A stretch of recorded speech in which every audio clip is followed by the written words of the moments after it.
Deborah, prophetess, warrior, judge of Israel.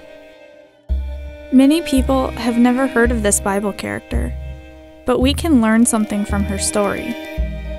In the Bible, women lead, not only as supporters of men, but also as commanders on the front lines of battle and as the instruments and soldiers of God. We often see men and women as having separate specific roles in society and interpret the Bible according to that cultural understanding. When we do this, we fail to recognize that we all have a role, but our roles are not absolute. The role of an individual changes depending on the time and the place.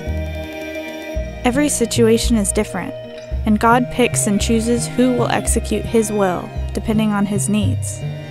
After all, what do the expectations of human society and the norms of our culture mean to God when He has a purpose and plan in mind? In Judges 4-5, we find the story of Deborah, a female judge and prophetess of Israel. Having the titles of judge and prophetess meant Deborah held authority over the people of Israel in several important areas, including matters of religion, the military, and interpretation of the Mosaic Law. Deborah held court under a palm tree and settled the disputes of the people of Israel, and it is in this capacity that she delivers a message from God to Barak, the captain of the Israelite army. Deborah informed Barak God wanted him to lead an army to defeat Sisera, the leader of the Canaanite army that was oppressing the Israelites. Barak was scared and refused to go without Deborah, saying, "If you go with me, I will go, but if you don't go with me, I won't go."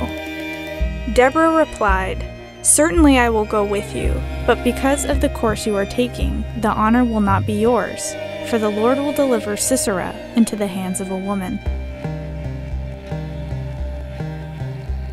Deborah led the Israelites into battle and was victorious as she had prophesied. Sisera, fleeing the battlefield, took shelter with his ally, Heber the Kenite. While Sisera slept, Jael, Heber's wife, killed him by hammering a tent peg through his head, then provided Barak with his corpse. The victory over the Canaanite army went to Deborah. The victory over the Canaanite general went to Jael. Women lead in all aspects of this story, as men played the role of supporters and helpmates. Jael killed the general of the enemies of Israel with her own hands. Deborah provided the strength and confidence to Barak to execute God's commands when he was unwilling to fulfill them on his own. We all have a role, but our roles are not absolute. God uses everyone to accomplish His will, man or woman, faithful or faithless, confident or unsure. God uses everyone, regardless of who they are, for His needs.